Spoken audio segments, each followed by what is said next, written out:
And God said, "Let there be The light." Lord says, "Let my people go." I am the way and the truth and the life. No one comes to the Father except through me. This is the Talkin' Bible podcast. Hi everyone, welcome to today's episode of Talkin' Bible with me, Rohan Bell, and with Adrian Gallagher. And we are talking today, following on from yesterday's conversation about persecution, we're just going to go a little bit deeper now and talk about how Jesus says the world hates us. It does. So, which is, you know, if you didn't listen to yesterday's conversation, it might actually be helpful because we've recorded these back to back, and no doubt the topics are the same and we'll kind of riff off each other. But today's scriptures is John 15, 18 to 27 and John 16, 1 to 4. So these are words that Jesus says at the famed Last Supper conversation that he has with his disciples, but following a similar kind of concept, isn't it, about persecution and what will happen in the world and how to respond. Yeah. And it's a challenging thing because we like to be liked. I certainly do. And so to say people hate you is something that is not something that we can naturally deal with, I don't think. Oh, I agree. Unless a person is purely narcissistic and doesn't care, most of us want to be liked. Yeah. And we don't want to be hated. No. I have met people who go, "Oh, the world hates me, so I'm standing up for truth, and the world hates me." They take it the other end of the spectrum, where I think Jesus would say, "Well, maybe you just show a bit of kindness. The world might not hate you as much as you do." You know, you only think you think I do, but they just can't stand you. They just can't stand you because you're such an obnoxious person, not because of your. I think what Jesus is talking about here is that there will be aspects of the world's values that are so antithesis. What's the word I'm after? The antithesis of the way we conduct our lives. That's what will be hateable. This isn't carte blanche permission to go and make the world hate you. No. In fact, Jesus would say quite the opposite. Yes. But this is more a recognition that you will face persecution and that there will be things about the way you conduct your life that those in the world won't like, will hate for. Well, just in the first bit in Matthew 15, 18, 27, he said, "I took you out of the world, and because you're not part of the world anymore, that's why they hate you." Yeah, good point. You're not part of them anymore. Yeah, that's right. I've drawn you out. I've chosen you, brought you from the kingdom of darkness into the kingdom of light. Yep. And so, and elsewhere, we get onto it next week, I think. It's the darkness doesn't like the light, and so. If we are the light of the world, the darkness isn't going to like us, is it? Yeah, we have to accept that, yeah. We shouldn't be disappointed about it. We just need to realise it's a reality. That doesn't mean that we shun people in darkness. We are the light. The light is supposed to shine in the darkness. Our job is to bring the light to the darkness, but be aware that some will not respond.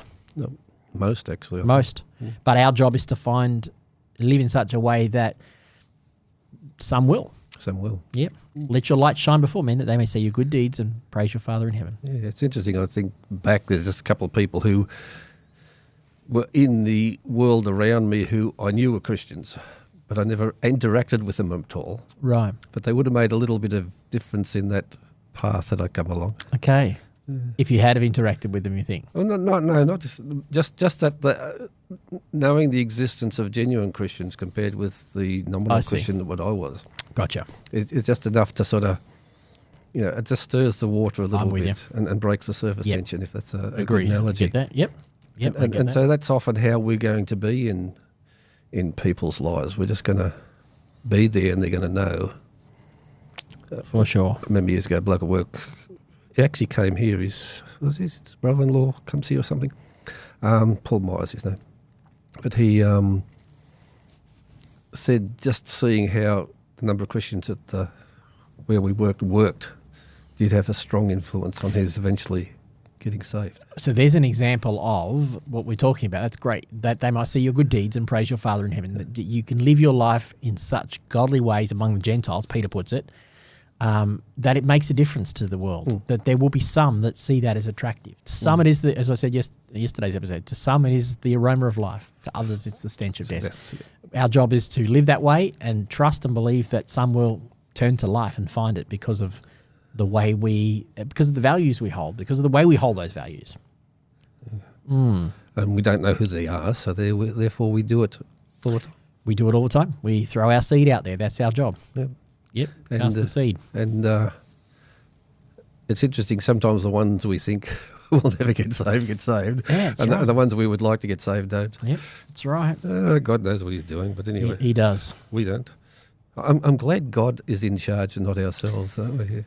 Oh, yes, absolutely, Adrian. I would have made a lot of decisions differently and they would have backfired on me pitifully. The things I'm so glad for the sovereign will of God, and trusting in him that he ultimately knows what's best. It's interesting looking back in life and being cringy over some of the things. I was chatting with Andrew Ridgway from our MacArthur location. He was sharing a devotion at our service on Sunday night, and he was talking about that 20 years ago. He and his wife worked in a call centre, I think he said, and he sent out a company email at Christmas time, which was basically a hellfire and brimstone, or send out to the whole company. He was laughing about it. He said, I wouldn't do that now. And he said he got some positive responses, but obviously he got a lot of poison in the way he said it because it was very, very strong and not the right avenue for it. He said, I think it changed after that. The company changed their rules about who could send out company-wide emails. But he was saying how at the time he genuinely believed he was doing the right thing. He now knows that he wouldn't do it that way. But he was challenging us to make sure, hey, let's just make sure our heart is still for people, I've seen a couple of things company-wide. One was in the real old days where I actually had to print copies of it for everyone. I printed over 100 copies. This particular letter was about something. But a couple of times I'd sent out Easter messages at Easter time. And quite gently. Yeah, well, that's right. That's probably the difference. He was saying he was quite. I think the word he used was zealous. His wife said, "Oh, you were quite zealous in those days." But zealous can be a good thing, but it can also tip over. But I think if you can say it gently, or you can say it, that's part of letting your light shine. Obviously, within the constraints of what's appropriate, but. Yeah, we shouldn't be hiding our light under a bushel, Jesus says. Let it shine. Now, sometimes people need the harsher word. Yeah. So some people react negative to it, but others need to be told you are wrong. And that can come from, as long as our motive is love for that person and whatever we think believe is going to bring about the positive response in the person. I think that's how I like to try to conduct myself in that way. But Jesus is saying here, look, the world's going to hate you. But they're going to hate you because they hate me and they hate my Father. And when he says, it's very easy to say the world and then we can distance ourselves. It becomes an us and them thing. I don't think that's what Jesus is advocating for here. It's not this looking down on the world. It's more about stating these are the world's values and those who are living by these values will live this way. Especially the Gospel of John, because John, unlike the other Gospels, is very much amplifies the resistance between the kingdom of darkness and the kingdom of light. If you think about John's Gospel, all the strong discourses he has with the Pharisees and are we blind too and all that kind of stuff. I think John wanted to go out of his way to show how antagonistic the world and those who live in the world are to the ways of God. Yeah, and we need to understand that about people, and that's how we were, and that's what God's taking us out of. Yep. And we're still going to have some of those little things in us to get rid of. Not to become self-righteous, but to have God's love and remind ourselves that, hey, we were once those people too. Yeah.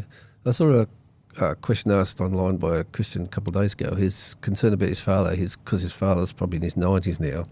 And when he was brought up, there was a very us and them thing between the races in America. And his father's never been able to get over that. And he's worried about that particular aspect in his father's life now. And so there's all these little things in us that we collected from being in the world. Yep. And some of them, we've got to get rid of them. Yeah. And there's some of them will take a long time. We'll take them with us. Yeah. And some we won't get rid of. And I think God in his infinite wisdom understands that. That doesn't mean that every racist person that lived through the 15 and 1600s who followed Jesus, and some of the stuff they would have done would have been incredibly inappropriate and would have believed to be the will of God, would have been incredibly inappropriate. Jesus said in the persecution passage we looked at yesterday, there'll come a time when those who think they are persecuting you are doing a service to God. Yeah. We see that in the Apostle Paul, when he was Saul killing Stephen. But somehow, in God's way, in his wisdom, he can see through the fact that we all have these blind spots, and he still can love us through them. And if society is doing them and we're taught those things, that's what we're taught. Yeah, totally. It's like any people in Pentecostal churches believe certain things because they get taught Because them. they taught them. Yep. And often they say, suddenly they'll go elsewhere and say, oh, hang on, that's slightly different. Yeah. And that can help us to enlarge our world. I was chatting with someone a few days ago about it, and we got onto the topic of slavery, I think it was, and I was just making the point that, I don't know that I would not have, as a God-fearing Christian, if I was 400 years ago, whether I would have believed that slavery was right or wrong. I don't. To me, it seems abhorrent. Yep. But how much of that is because my worldview, my Christian worldview, has taught me that? But it took William Wilberforce and the Clapham sect and a lot of people, a lot of hard work to convince the British Parliament that God wasn't in favour of slavery, because these were Christian people who believed it because they couldn't see otherwise. And so I was just using that example to say we're all a work in progress. We've got to keep staying faithful to God. And I'm grateful that God doesn't expect me to just have it all figured out. I might not even know until I go to be with the Lord what areas of the world and the world's values I'm still living that I don't realise are shaping me. Yep. And because we all come from different paths into this local body. That's right. We bring our different perspectives. We've got with all us. these different perspectives, Yeah. and it's God has got a bit of a sense of humour. Oh, that, absolutely. I guess, that he just Yeah. it's like bubble and squeak. Do you ever Yep. have bubble Bubble and squeak. You mix it all together. Yep. Yep. Mix it all together, but the end of bubble and squeak, I used to really enjoy that. Oh, how good is it? How good is Bubble and Squeak? Absolutely. Yeah. So I think, not being hatred towards the world is important. Understanding the world might have a hatred towards us, and we should hate sin. Yep. But the world in this context is really the systems that are against God. We shouldn't hate the people. We should love the people, but also be aware that there is a rebellion against God, and we're trying to break through that. Yep. Yeah, for sure. They got, expulsion from synagogues, he says. I hear it. It's in this passage, those who, what does he say? Those who, there'll come a time when it is in this passage, there'll come a time when those who,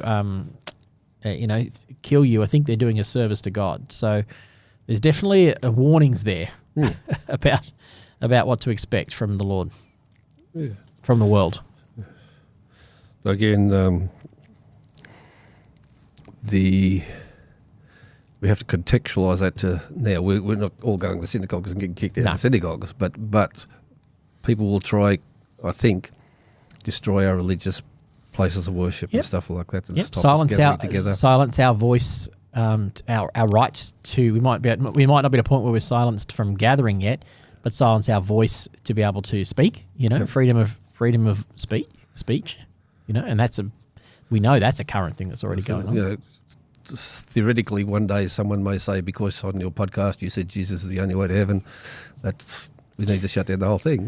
Yep, that's right. And each of us has to work out what values we will cling to in that regard. I mean, as I said today, I'm convinced of that. So we will claim that Jesus is the way, the truth, and the life, and no one comes to the Father except through Him. So we'll hold to those things, and if persecution comes, that's the thing about putting stuff on the internet. It's out there forever now. Yeah. But hey, it's a tool that we'll use. So there will be some religious systems, there'll be some world values that are set up against people following Jesus. Like religious people will sometimes persecute. Those in power in religious settings will persecute Christians who live by God's values, because religion and power in religion can be corruption. Can lead to power corrupts, and absolute power corrupts, absolutely. So the challenge here, I think, is recognising that in this passage, Jesus is saying the world's going to hate you, and bear in mind that it hated me first. So just being aware of that, just being prepared in advance so that if we're being rejected, doesn't mean we're outside of God's will. Christianity isn't a picnic. No. And part of what we've been saying for the last couple of days is we need our understanding right, and to understand the full depth and width of what it's really like. Agreed. It's it's nice to get saved in your first couple of weeks when you're literally bubbling. That's right. But it doesn't take long before hardships come. Yep. Questions come, and that's all part of life. That's okay. I opened a bottle the other day and it was sparkling stuff. If you leave the top off, sparkling disappears. Yep. So you need the escapes. bottle and the top Yep. to keep That's a good metaphor. to keep what it's supposed to be like. Yes. And so we need to have the good things in Christ and that, but we also need to know the other side of what Christ said the world's going to see us. Yep. And keep them both together. together so we've got a more holistic, deeper, more accurate understanding of what things are going to be like. Absolutely.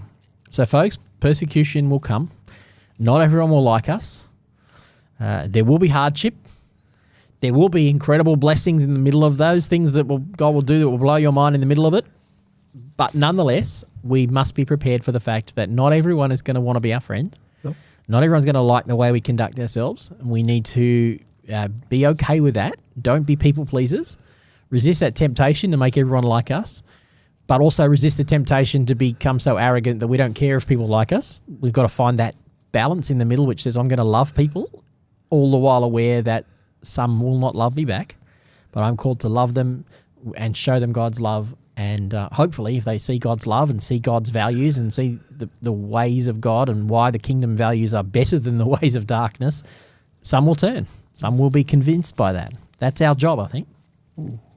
And while that may seem to be hard at the time, it is just for a moment. That's right, just the twinkling comparison. To the eternal life that awaits us. Yep, that's right. All right. Oh, I think we've talked enough about persecution, haven't we? We have. We've spent all week on it. We have. All right. Well, thanks for being with us this week, folks, and we'll talk to you on next week's episodes. See you then.